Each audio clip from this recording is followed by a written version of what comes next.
The fall of Rome was not the end, it was simply a transition. And from this transition arose the medieval world, a world that may have seemed chaotic, but was in reality an age of rebirth. The great cities and monuments of Rome were lost, but the seeds of a new society were planted. The world would never be the same. The year is 476 Adon, the last official act of Romulus Augustus, the last emperor of the Western Roman Empire, is to appoint his own father, Orestes, as his deputy. Orestes was a former general of the Roman army, a Roman citizen of Germanic origin. He had enough of incompetent emperors being placed on the throne by the Senate, and he decided to take matters into his own hands. First, he deposed the emperor's mother, Julia Misa. Then he put the emperor himself under house arrest in the city of Pannonia. But before he could celebrate his victory, he found himself at the center of a rebellion. The leader of the rebel forces was a former general under Orestes, the Germanic warrior Odoacer. After defeating Orestes' army, Odoacer marched on Ravenna and forced Romulus to abdicate, ending the 2,000-year reign of the Roman emperors. But if the Roman emperors were finished, why does Romulus willingly step down and hand over his power to Odoacer? It's because the Roman Empire had changed. Its role as the sole legitimate authority in Western Europe had already been taken over by the Germanic kings. For many years, Rome had relied on these same Germanic tribes to defend the empire's frontiers. However, when the empire started to crumble, many of these tribes took advantage of the situation and began to raid Roman territories. They sacked cities and murdered civilians. Soon they started to cross the line from subjects to conquerors. Rome was unable to stop them, and their settlements became permanent. When it fell in 476 Agaim, it didn't have the strength to stop Odoacer either. Instead of declaring himself emperor, Odoacer sent Romulus to a villa in Tuscany under guard where he lived until his death in 482 or 483, and Rome was gone. The term Middle Ages was coined by Renaissance writers to describe the period between the classical antiquity of Greece and Rome and their own age, which they considered to be a rebirth of classical culture. They thought the Middle Ages were a dark and barbaric time. The image persisted until the 19th century when historians like Jules Michelet wrote about the terrible centuries that emphasized the misery and ignorance of the common people. Most recently, Peter Heather has argued that the idea of a dark age in Western Europe is inaccurate and misleading, and that the period saw enormous cultural achievements and tremendous continuity. So what really happened after the fall of Rome? Let's find out. Let's start with the art. As soon as Odoacer deposed Romulus, he sent envoys to Constantinople to inform the Eastern Emperor Zeno of his actions and request recognition of his status as King of Italy. In response, Zeno sent him a golden crown and granted him the title of patrician, the highest honor in the Roman Empire. The Germanic kings of the other newly formed kingdoms received similar titles and recognition. Even though the Western Roman Empire was over, the Eastern Roman Empire continued to thrive. In fact, there was more stability in the East than in the West for the foreseeable future. For example, the Nika riots erupted in Constantinople in 518 during the reign of Emperor Justinian I. The revolt was crushed, but its impact can still be felt today because Procopius wrote about it in his secret history. You might also remember him from our episode on the construction of the Hagia Sophia. In the north, the Frankish king Clovis I expanded his territory by conquering the Burgundians, Alemanni, Visigoths, and other Germanic tribes. His grandson, Dagobert I, reached the peak of Frankish power. In the south, the Ostrogoths settled in Italy and made it their own. Under King Theodoric the Great, the capital city of Ravenna became a cultural center of Europe. In Britain, the Anglo-Saxons displaced the native Britons. They came from different origins, spoke different languages, and worshipped different gods. In the 6th century, Gregory of Tours published his History of the Franks, a historical narrative covering the first 18 years of the Merovingian dynasty. It's the first book in European history written in a vernacular language, in this case, Old French. Trade also continued to flourish across the continent. The Mediterranean Sea was still a busy highway for merchant ships carrying silk, spices, ivory, and gold from the east, and wine, grain, and silver from the west. Long-distance merchants lived in the major cities of the Mediterranean, where they traded goods and conversed in Greek, Latin, and even Hebrew. The most important trading hub was Constantinople, which profited from controlling access to the Black Sea and its grain shipments. So, what did change in this era? The most noticeable change was the role of the Catholic Church, which grew in importance to fill the power vacuum left by the Romans. As the old order collapsed, people turned to the church for leadership and comfort. The clergy became the most literate group in society and the main preservers of Roman learning. The Gregorian reforms launched by Pope Gregory I helped define the church's mission. He reorganized the papacy and established the offices of the bishop and the parish priest. He also played an active role in public affairs, offering guidance to kings and defending the rights of the poor. His successor, Gregory II, participated in the coronation of Clovis I as King of the Franks. And in 756, Pope Stephen II crowned Pepin the Short, son of Clovis, as King of the Franks. From then on, the popes crowned the rulers of France, solidifying the church's political power. And while it's true that much of Europe was converted to Christianity during this period, the transformation didn't happen overnight. The old pagan tradition survived for a long time, blending with Christian customs and values. For instance, the Yule log, a tradition associated with the winter solstice celebrations of the Germanic peoples, evolved into the modern Christmas log. Many pagan deities became saints, such as Woden, the chief god of the Germanic pantheon, who became Saint Wednesday. And the old Germanic word for day of the week, dag, became Digacosta in Old French, meaning day of the Lord. So the fall of Rome didn't result in a collapse of civilization. Instead, it marked a significant shift in power, giving rise to new kingdoms and a new form of social organization. Out of the ashes of the Western Roman Empire, a new world was indeed born, one that laid the groundwork for the Europe we recognize today.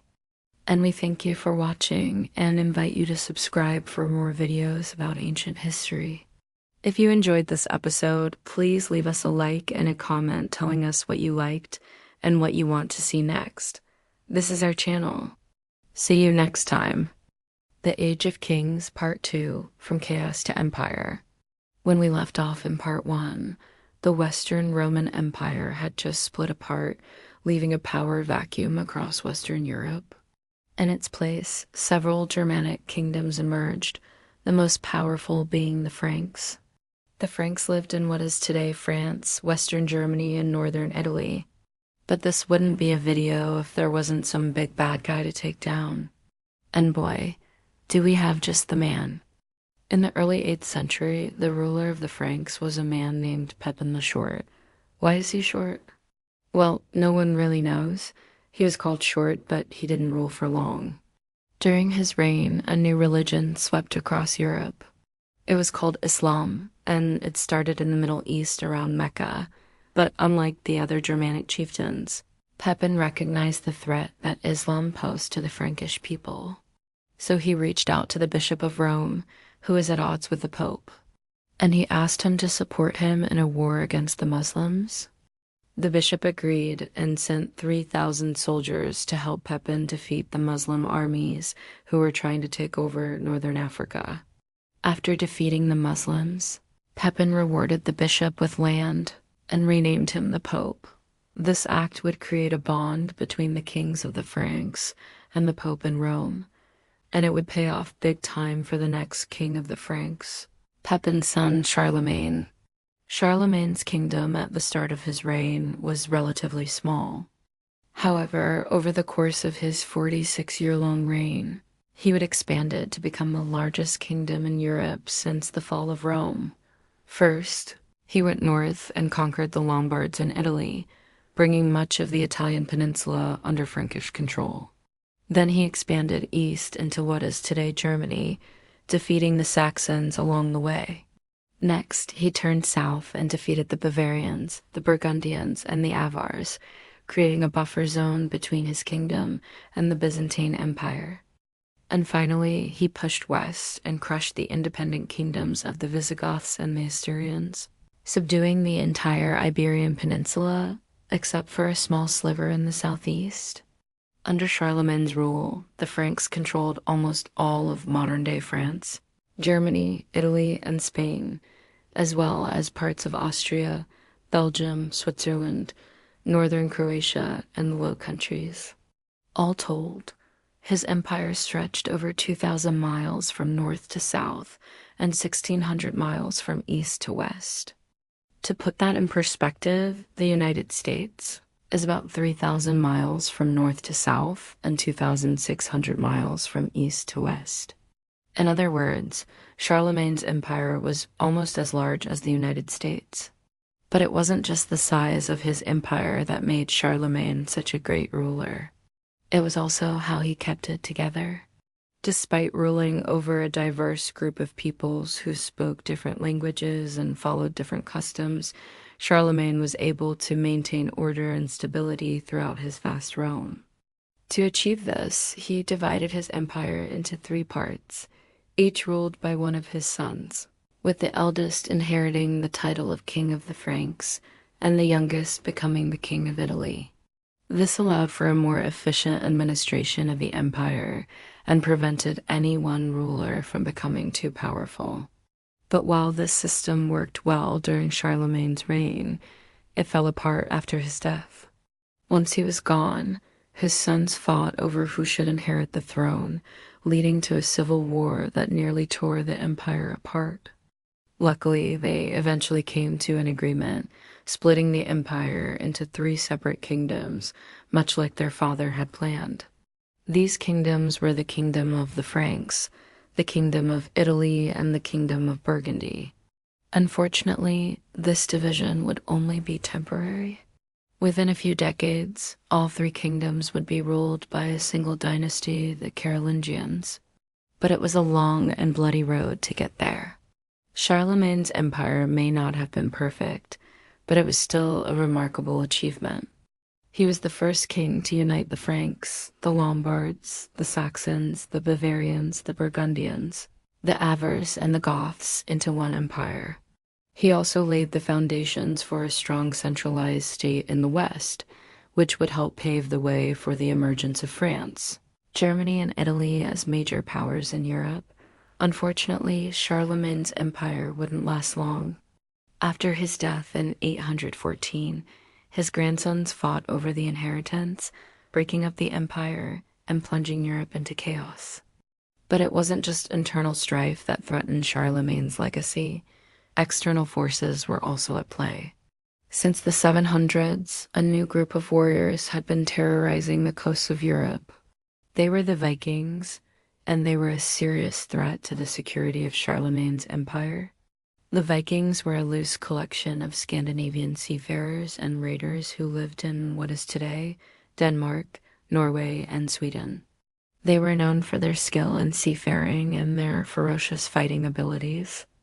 They used their longships to raid and pillage coastal settlements, and they were especially adept at taking hostages. The Vikings were a major problem for Charlemagne because they threatened the stability of his empire. Their raids destabilized the economy and disrupted trade. They also posed a serious military threat because they were so unpredictable. Charlemagne spent a lot of money and resources trying to defend his empire from the Vikings, but he wasn't always successful. In fact, in 862, the Vikings sacked the city of Paris. This was a humiliating defeat for Charlemagne, and it showed him how vulnerable his empire was.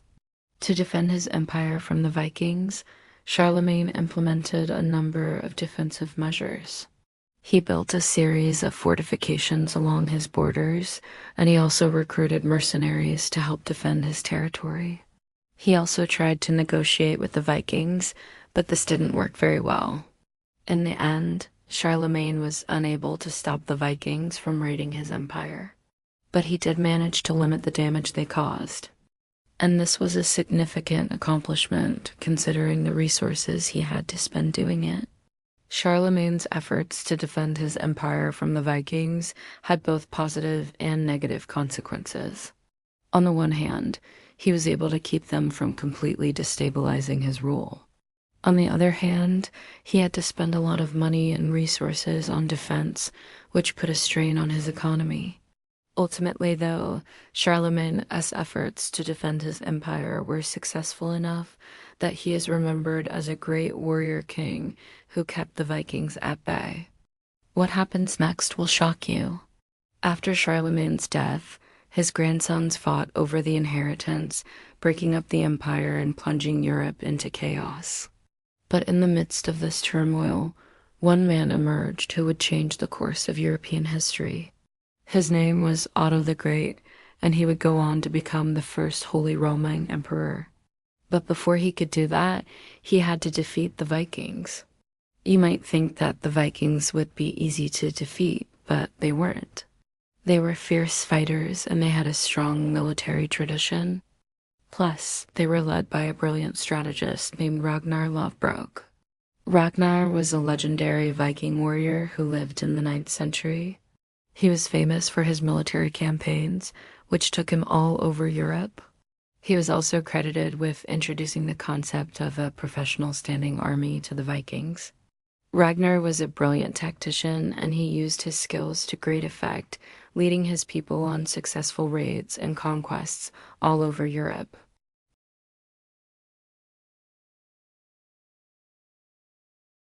He had a strong army and a clear plan of attack. His first step was to build a series of fortifications along the German-Danish border. This would prevent the Vikings from launching surprise attacks into his territory. At the same time, he began recruiting mercenaries to help bolster his forces. Once his army was ready, Otto marched into Scandinavia and began his campaign against the Vikings. The fighting was fierce, and neither side was able to gain the upper hand. However, after a series of battles, Otto was victorious and the Vikings were forced to retreat. This victory was a turning point in European history. It marked the end of the Viking Age and the beginning of a new era. With the Vikings defeated, Otto was able to secure his own power and set his sights on expanding his empire. The year is 1066, and a French duke named William has just conquered England.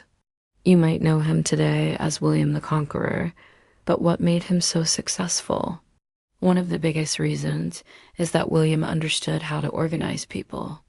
And not only people, but also land and resources.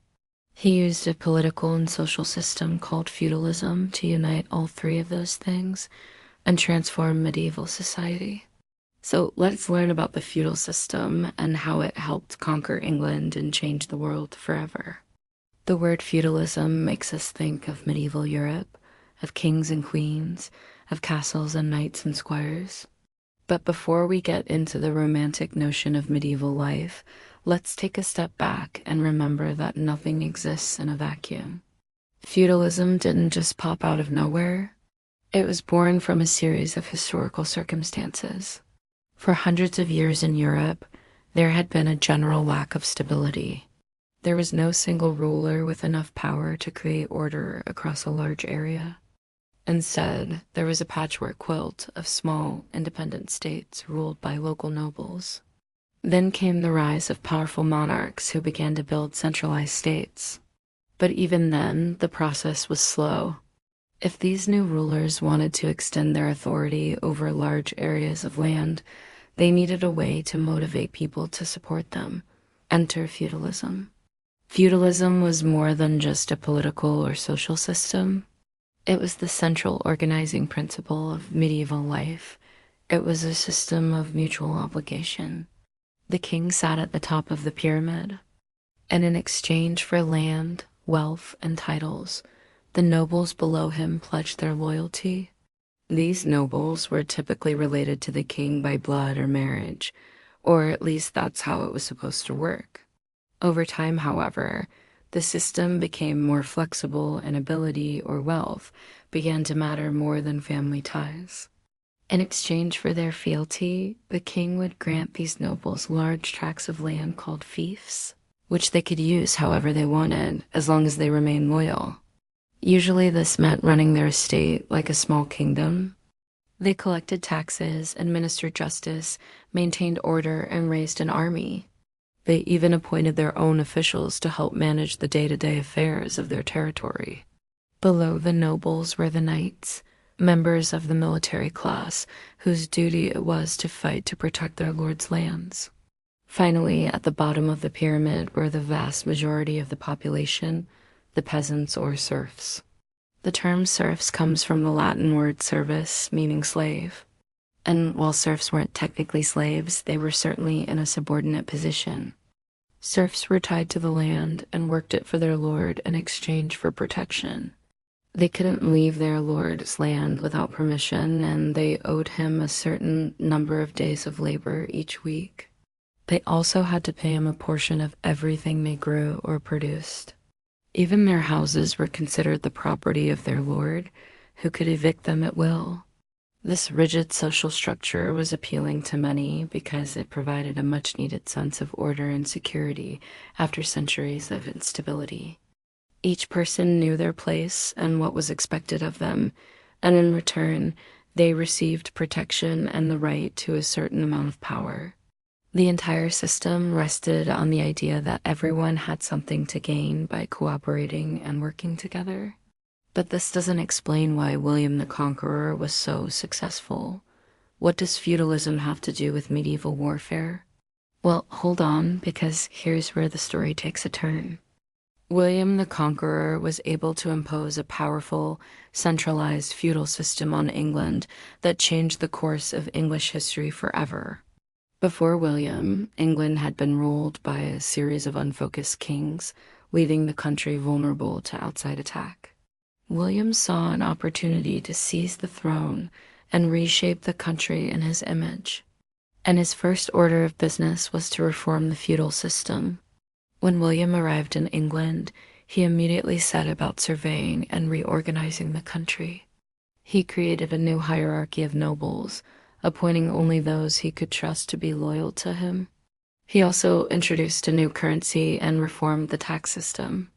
Most importantly, he reorganized the military, creating a professional army that was paid to serve him directly rather than relying on the feudal levies of nobles. This army would go on to become the backbone of medieval warfare, conquering Ireland, Wales, and northern France. But William's ambitions didn't stop there. He also took steps to centralize the administration of justice, issuing a law code that applied equally to everyone.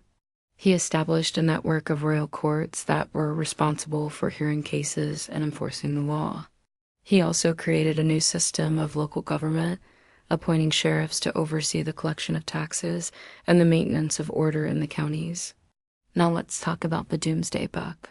The Doomsday Book was a massive survey of all the land and property in England, which was completed in 1086. It was an incredible feat of organization, listing every piece of land and every tenant in the country. The information was used to assess taxes and ensure that William received his share. But the book also served another important function. It was a warning to any potential rebels. William knew exactly who owned what and how much it was worth. If someone tried to rebel, he could always take their land and give it to someone else. However, this did not mean that there was no room for individual initiative. Far from it. The very structure of feudalism encouraged entrepreneurship. Peasants could make deals with merchants to sell their goods, and merchants could invest in new technologies and industries. William's reforms created a thriving economy that was one of the main engines of medieval growth. In fact, The introduction of new technologies and agricultural practices during the medieval period led to an increase in productivity and a general improvement in living standards. For example, the heavy plow allowed farmers to cultivate heavier soils and grow more food. This, in turn, led to population growth and an expanding economy. New tools and techniques also led to the growth of towns and cities. As people moved into urban areas to take advantage of new job opportunities, they formed merchant guilds to protect their interests. These guilds eventually became powerful political forces in medieval life. Moreover, feudalism's emphasis on local production meant that people were less dependent on long-distance trade. They could produce most of what they needed within their own communities, which made them more resilient to economic fluctuations. But unfortunately, feudalism wasn't perfect. It actually left some people out. While feudalism did create some opportunities for advancement, it was still a rigid system that left little room for social mobility. The vast majority of people were born into their social class, and there was little they could do to move up or down. One of the biggest problems with feudalism was the power of the nobility. They were supposed to be loyal to the king, but in reality, they often acted in their own interest. This could lead to conflict, as when rival nobles fought each other's private wars on the king's land. It could also lead to rebellion, as when a group of nobles deposed King John and forced him to sign the Magna Carta in 1215. So feudalism did have its downsides, but it was still a remarkable achievement of medieval society. It created a stable political order out of chaos. It encouraged economic growth and entrepreneurship, and it gave ordinary people a sense of security and belonging. Feudalism might have been a product of its time, but its legacy lived on for centuries. After William the Conqueror died in 1087, his son Henry I continued his father's policies and further solidified the foundations of the English state. Henry's daughter, Empress Matilda, fought a bitter civil war with her cousin Stephen to determine who would succeed him. Though ultimately defeated, Matilda's claim to the throne, based on her father's reforms, paved the way for the eventual establishment of a strong monarchy in England. And while feudalism eventually declined in importance, its principles continued to shape European society well into the modern era. When most people think of medieval history, they often imagine a time when Europe dominated the world stage. But that's not entirely accurate. In fact, by the 12th century, the mighty Mongol Empire stretched from Eastern Europe all the way to the Pacific Ocean. China was an established power, having unified under the Song dynasty, while the Delhi Sultanate ruled over much of India. And in the Islamic world, caliphates sprawled across North Africa, the Middle East, and Spain. Medieval Europe itself was a patchwork of kingdoms constantly vying for power. So how then did Europeans come to dominate the world? Well, one answer is the Crusades, a series of religious wars sanctioned by the Latin Church in the medieval period. Through these campaigns, European kingdoms conquered Jerusalem and established a beachhead in the Levant from which they raided the rest of the Middle East. Now, this didn't really change the balance of power in the region, but it did have a profound effect on Europe itself.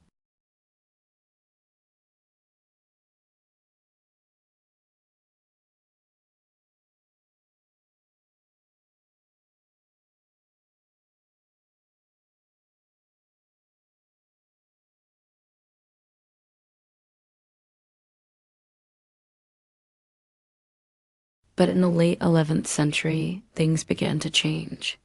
As Muslim powers expanded across the Middle East, they pushed Christian states back toward the Mediterranean coast. Yet a small group of European Christians still managed to make pilgrimages to Jerusalem, such as the one undertaken by French abbot Adhemar of Lpuy. His first-hand account of the harassment he and his fellow pilgrims faced at the hands of Muslim authorities helped turn Christian sentiment against the Turks, as the Muslims of the region were known to Europeans. The prejudice was inflamed further by the actions of Byzantine Emperor Alexios Komnenos, who requested military aid from the West to resist the rising tide of Turkish forces. Alexios made a point of highlighting the supposed mistreatment of Christians in the East, portraying the Turks as a brutal and uncivilized people. According to legend, he even dipped his bread in the water of the River Jordan rather than allowing Turkish soldiers to do so. For many Europeans, the idea of liberating fellow Christians from Muslim oppression became an obsession, especially among the warrior class. During the late 11th century, European nobles sought ways to advance their status and gain wealth. A violent solution presented itself when Pope Urban II announced the First Crusade at the Council of Clermont in 1095. He promised any knight who participated in the war a remission of sins, inspiring thousands to join the cause. Unlike later conflicts, the First Crusade was not called by a monarch or a royal council, but by the Pope himself. The response was overwhelming, with hundreds of thousands joining the massive popular crusade. Though only a fraction of those would actually make it to the Holy Land, the First Crusade was not a single cohesive force. Instead, it was composed of disparate bands of undisciplined fighters. There was also a popular crusade or popular war led by Peter the Hermit, which set out for the Holy Land in 1096 before the main force was ready. Unfortunately for the participants of the popular crusade, the Turks were better organized, disciplined, and equipped, and they slaughtered the ill-prepared European forces. The main Crusader army, meanwhile, followed a series of routes into the Levant. Most came through modern-day Turkey, where they sacked the city of Nicaea after a brief siege. Others crossed the Mediterranean Sea directly and landed in present-day Israel. From Nicaea, the Crusaders headed south towards Antioch, a strategically important city on the Orontes River. Here they faced their first real challenge, a siege that lasted for a grueling 7 months. Eventually, however, the city fell to the Crusaders, and they were able to replenish their supplies and prepare for the final leg of their journey. The last stretch of the road to Jerusalem was fraught with peril, including treacherous mountain passes and the threat of disease. But by July 1099, the Crusaders had arrived at the gates of the city. The siege of Jerusalem was long and difficult, but eventually the Crusader leaders met with the Muslim governor of the city and negotiated a treaty. On July, the Crusaders entered the city and quickly got to work killing or enslaving the Muslim and Jewish inhabitants. They looted mosques, churches, and houses, pillaging everything of value. In the weeks that followed, the Crusaders seized more territory around Jerusalem, establishing 4 Crusader states in the Levant. Francis Louis VI was proclaimed King of Jerusalem, though he never set foot in his new realm. Instead, the kingdom was placed under the control of a series of European nobles, including Godfrey of Bouillon, who served as the first ruler of the Kingdom of Jerusalem. While the First Crusade was a resounding success, the same could not be said for the Second Crusade. This conflict arose from the desire of European monarchs to assert control over the Crusader states. But it was also motivated by religion, as Pope Eugene III called for God to deliver the Christians of the East from those who opposed the faith. However, the campaign was poorly organized and executed, with little success to show for it. Despite heavy losses, the Crusaders pushed into the Middle East and succeeded in recapturing the city of Edessa in 1149. But 2 years later, it was retaken by the Zengi dynasty, an independent Muslim state based in northern Mesopotamia.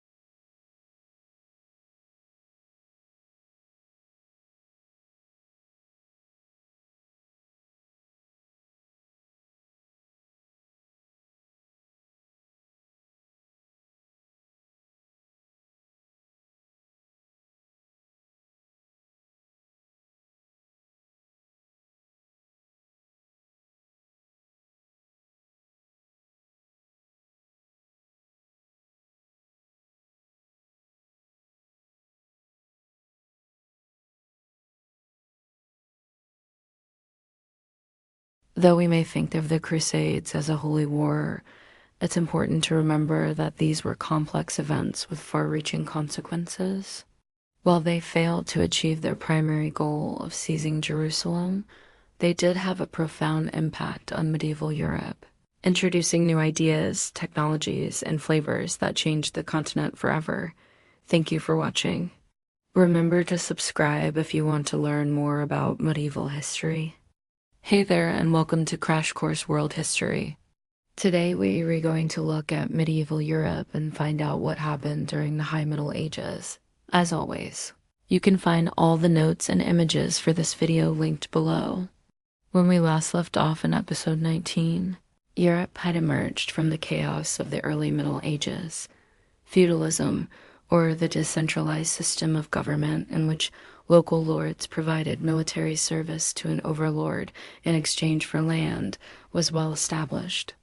And although the Catholic Church still had to contend with secular rulers like the Holy Roman emperors, it was the dominant force in Western society. Now let's fast forward from the year 1000 to 1300. Many historians consider these years to be the High Middle Ages. Why do you think it's called the High Middle Ages? Is it referring to how tall the buildings are? Well, stay tuned. You'll find out soon enough. So why is this time period considered a high point in medieval history? Well, it was a time of unprecedented growth, increased stability, both politically and economically. For the first time in European history since the fall of the Western Roman Empire, there was a dramatic population increase. According to the historian Norman Cantor, between 1000 and 1300, the population doubled. Life expectancy also rose.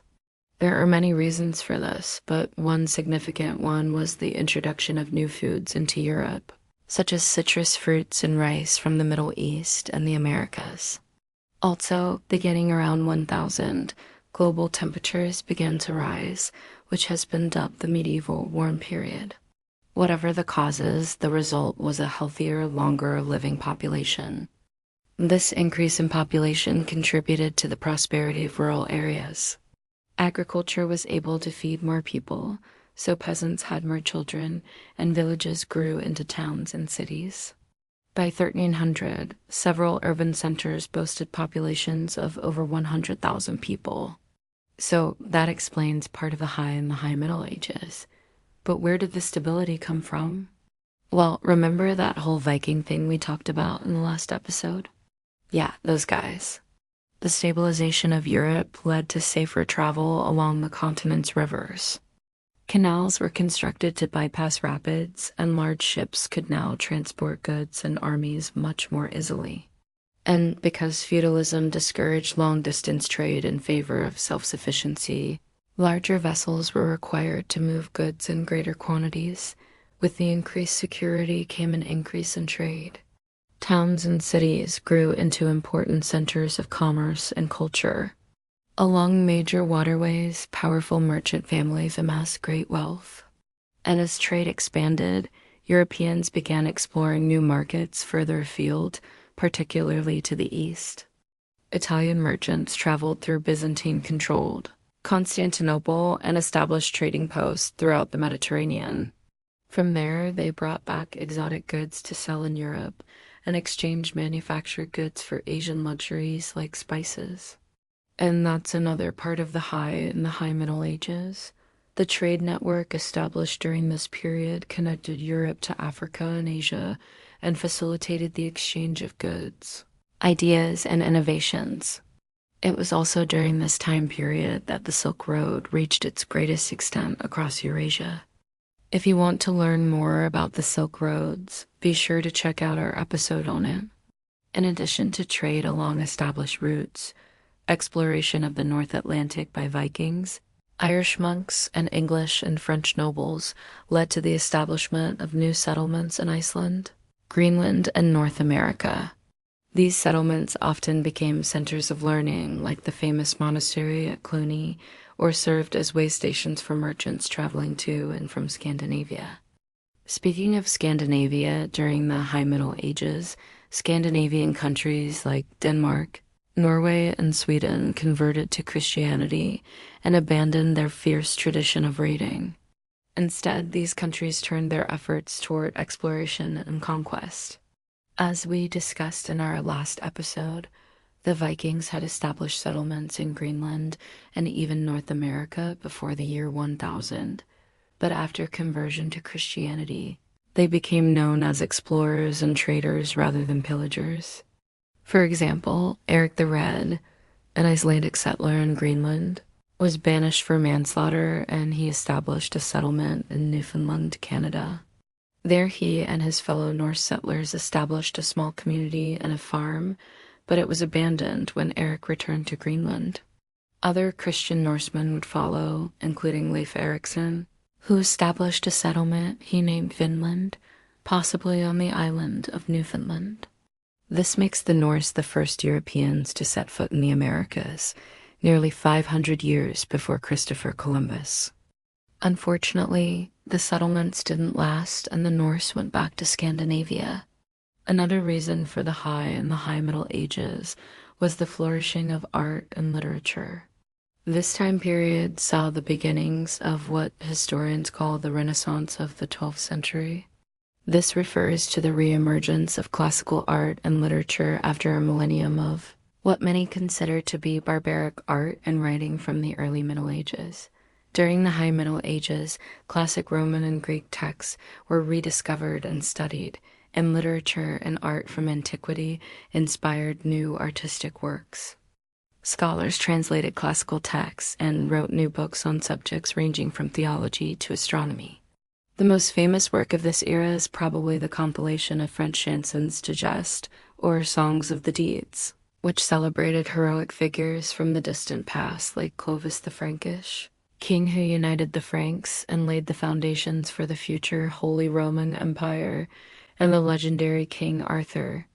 But arguably the most impressive achievements of the High Middle Ages were the magnificent soaring Gothic cathedrals that dominated the landscape.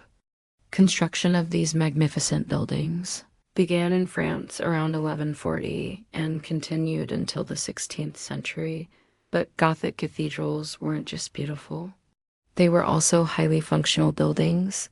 Unlike the rounded arches and thick walls of Romanesque architecture, Gothic builders used pointed arches and ribbed vaults to distribute weight more efficiently. Coupled with the invention of the flying buttress, which transferred the weight of the roof to external supports instead of the interior walls, builders could construct taller, thinner structures with larger windows. Stained glass windows became popular because of this innovation, and these magnificent works of art depicting biblical stories transformed the interior of cathedrals into kaleidoscopes of color. Cathedrals were not only houses of worship, they were community centers, schools, and meeting places. They were also status symbols for the wealthy donors who funded their construction. In contrast to the emphasis on religion in the early Middle Ages, the High Middle Ages witnessed the rise of universities and scholastic philosophy. The first university was founded at Bologna, Italy, around 1088. From there, universities sprang up all over Europe, including Paris, Oxford, and Cambridge. Originally, universities were nothing more than associations of scholars, but they quickly developed into independent institutions of higher education.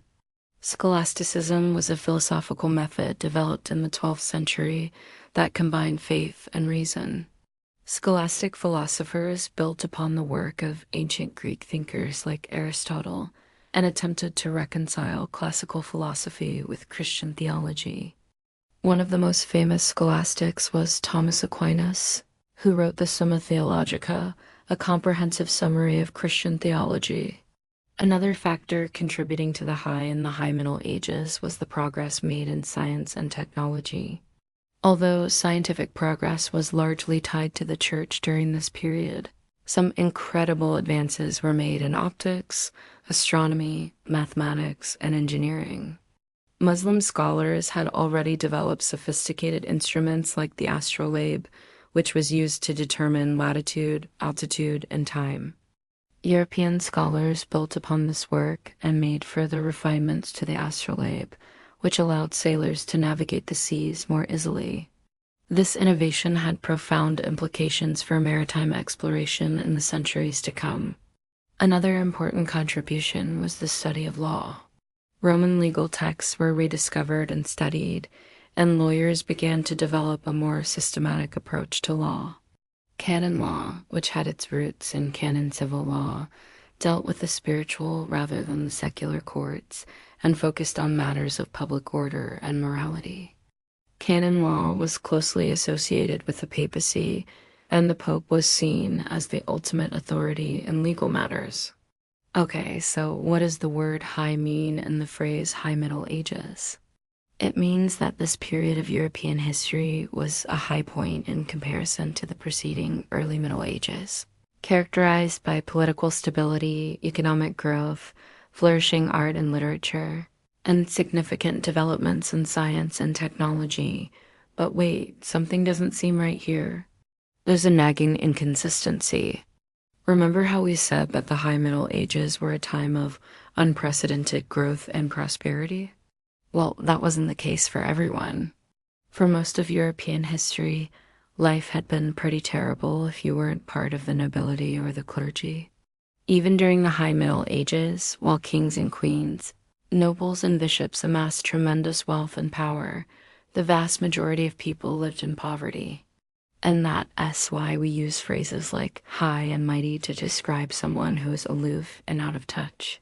For the average person in the High Middle Ages, life was still pretty awful. Most people were still peasants, working long hours for low wages to maintain the estates of their landlords.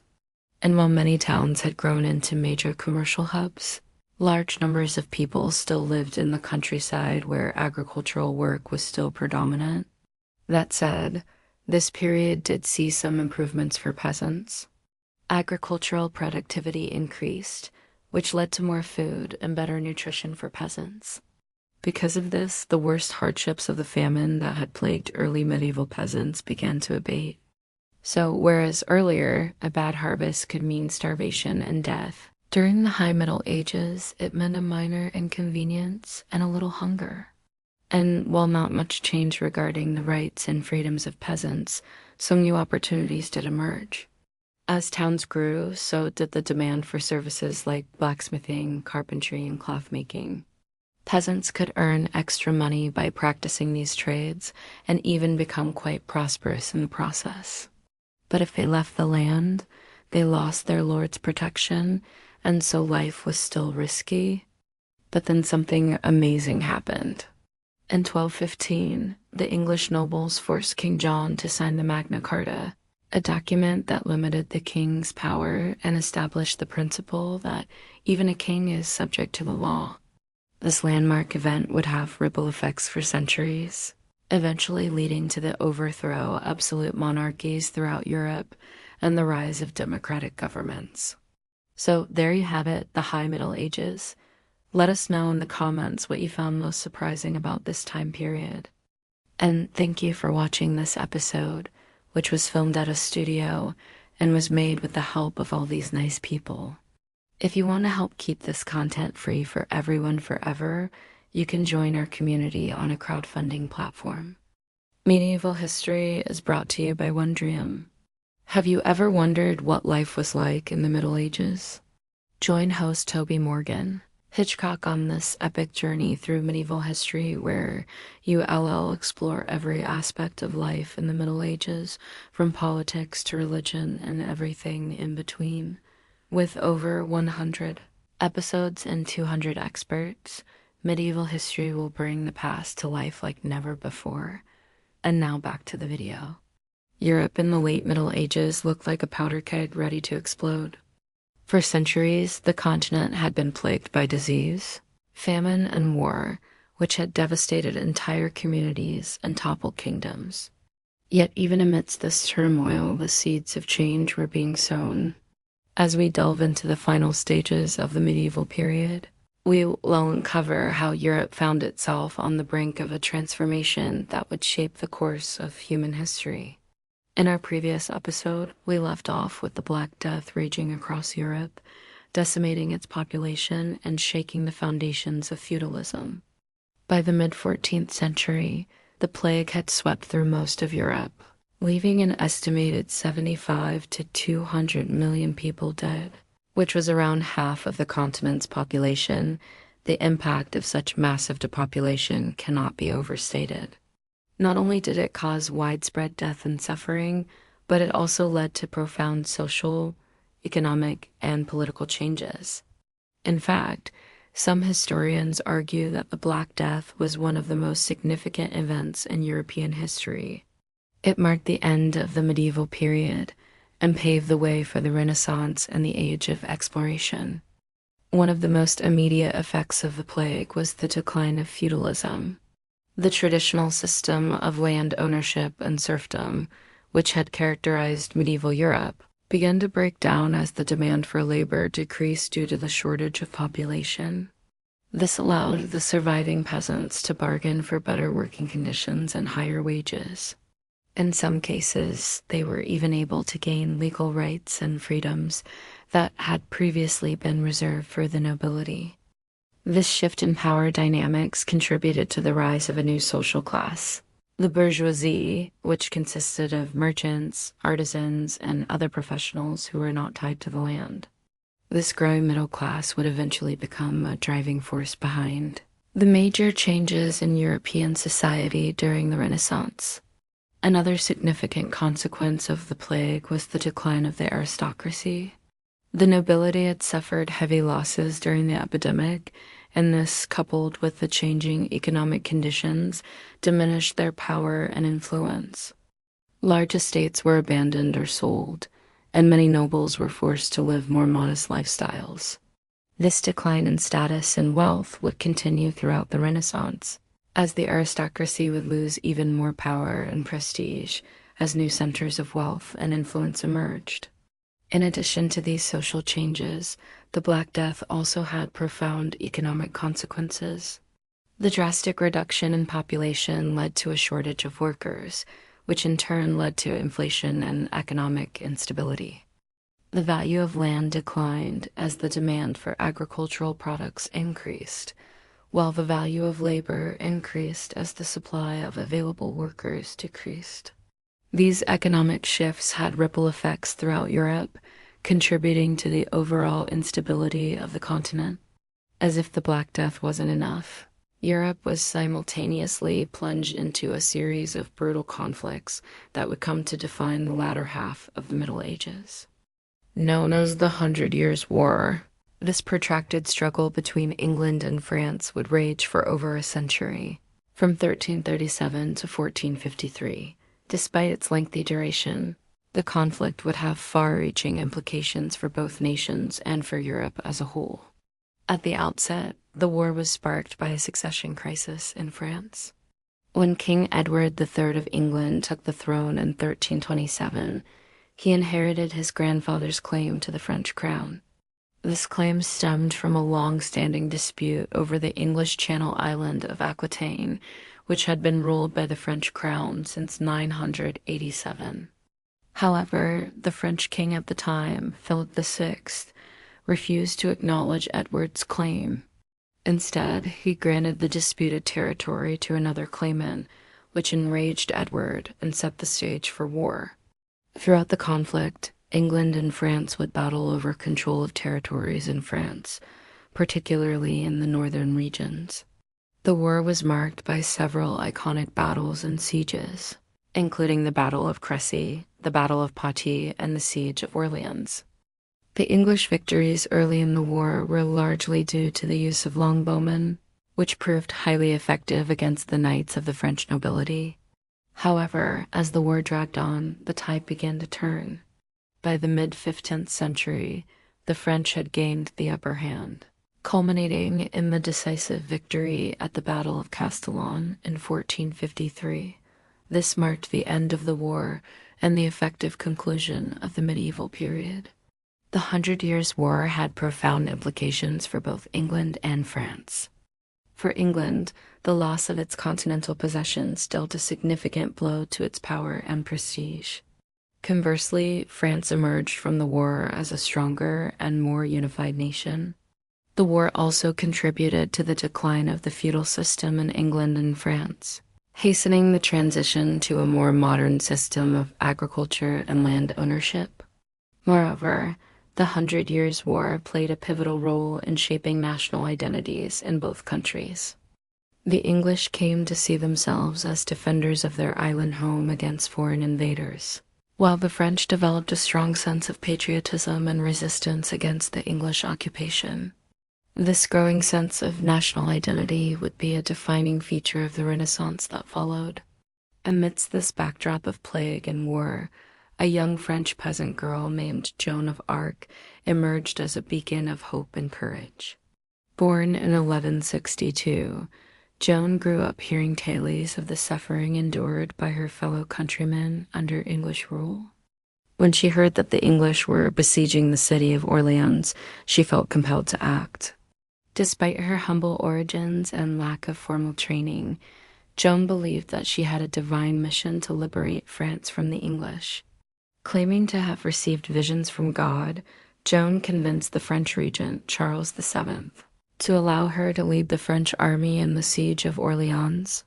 Against all odds, Joan and her troops successfully lifted the siege, boosting French morale and turning the tide of the war. Her courage and leadership inspired the French people, and she became a national hero. Unfortunately, Joan's story had a tragic ending. After being captured by the English, she was accused of heresy and witchcraft and was burned at the stake in 1431. Despite her untimely demise, Joan of Arc's legacy lived on. She became a symbol of French patriotism, and her story continues to inspire people around the world. Joan of Arc serves as a reminder that even in the darkest of times, one person can make a difference. Her unwavering belief in her mission, her courage in the face of adversity, and her unwavering commitment to her country make her an enduring symbol of heroism and sacrifice. By the late 15th century, Europe was on the cusp of a new era. The devastation wrought by the plague and the prolonged conflicts had shaken the continent to its core. Yet amidst the ashes of the old order, the seeds of change were taking root. As we've explored in this episode, the medieval period was not just a time of darkness and despair, but also a crucible in which the foundations of the modern world were forged.